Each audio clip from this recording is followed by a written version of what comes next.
Okay, I want to share a story that's a little out of my wheelhouse, and I'm a little nervous about sharing the story because I may lose it. So, my apologies in advance if I do. The Special Olympics Winter Games are going on in Calgary, Alberta, right now. And it got me to thinking back of 1997 when I was a young guy, young reporter, and my job was to cover, I think it was the first ever World Winter Special Olympic Games in Toronto. And specifically, I was covering floor hockey at that time. Forgive me for this, I don't remember his name, but it was a young guy from Mexico. He was on the floor hockey team, and somebody said, "You really should interview this young man. He's an unbelievable story." And I said, "Well, what's his story?" And they said, "Well, sit down, interview him, ask him how he got here and stuff like that, and then you'll find out." And I said, "Okay, great." And they said, "But he doesn't speak or hear. He's got no hearing at all." And I said, "Okay, how am I going to do this interview?" So this is how we set it up. In order for me to ask him questions and get the answers from him, we had to have a lot of people involved. I spoke to somebody who spoke Spanish and English. So when I asked the question, there was a translator who translated from from English to Spanish. Then the Spanish person was communicating to somebody who did sign and spoke Spanish.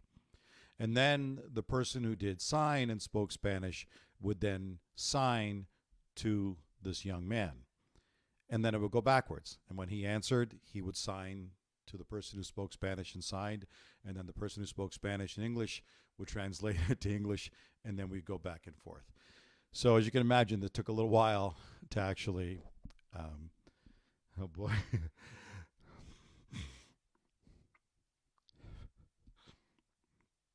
it took a little while to get through the interview, but it was worth it. Sorry. Again, I apologize. I don't remember his name.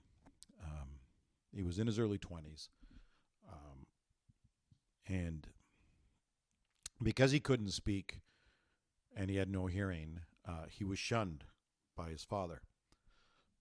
His mom convinced him, I may not be able to do this. His mother convinced the father that they would take care of him and not institutionalize him.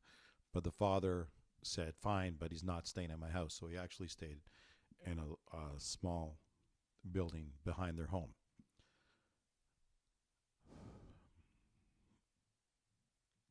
So, sorry. So this young guy lived in the small building behind their house, but he was relentless. He wanted to help the family.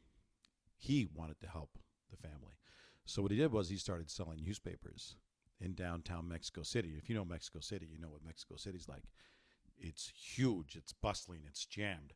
So he started basically just selling newspapers on a street corner. Again, this is back in 1997 when he started selling newspapers. Who knows? Maybe it was before then. Long, long time ago. He started selling newspapers on the street corner. Uh, and then his story, the story that I'm telling you right now, got out in the Mexican media. He became a Special Olympic athlete. And as a Special Olympic athlete locally in Mexico City, his story got out. And as his story got out,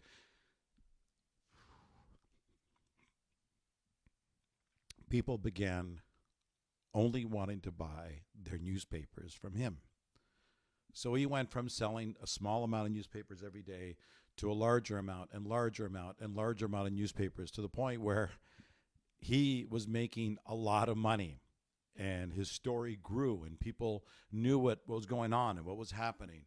And as his story grew, he started to make more and more money to the point where he became the provider of the family. Ultimately, he was allowed to move back into the main part of the house, and he made all the money and then some that the family needed to survive because they were a very, very poor family. So he was the main breadwinner.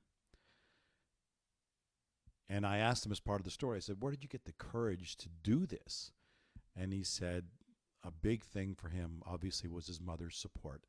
And then his mother encouraged him to get involved in the Special Olympics, where he was then accepted and became a member of the floor hockey team. And then he started feeling like there were other things that he could accomplish. And as he started doing that, then he started selling newspapers and then became the sole provider of his family.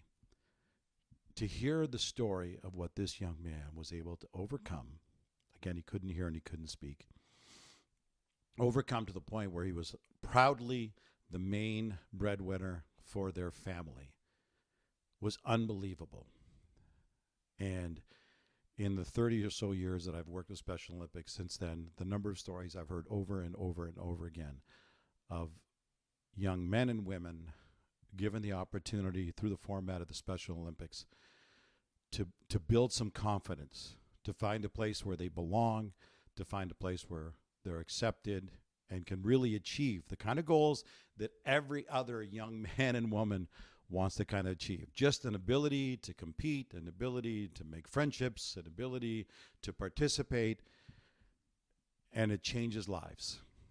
So I just thought I'd share the story with you for what Special Olympics is doing in the lives of so many young people. If you get an opportunity to go out and see some competition, or if you get an opportunity to support it locally, or if you've got somebody in your family you think might benefit from being involved in the Special Olympics, from somebody whose life was changed back in the winter of 1997 after meeting one young man whose life was completely changed, I assure you, Special Olympics is magical and it changes lives.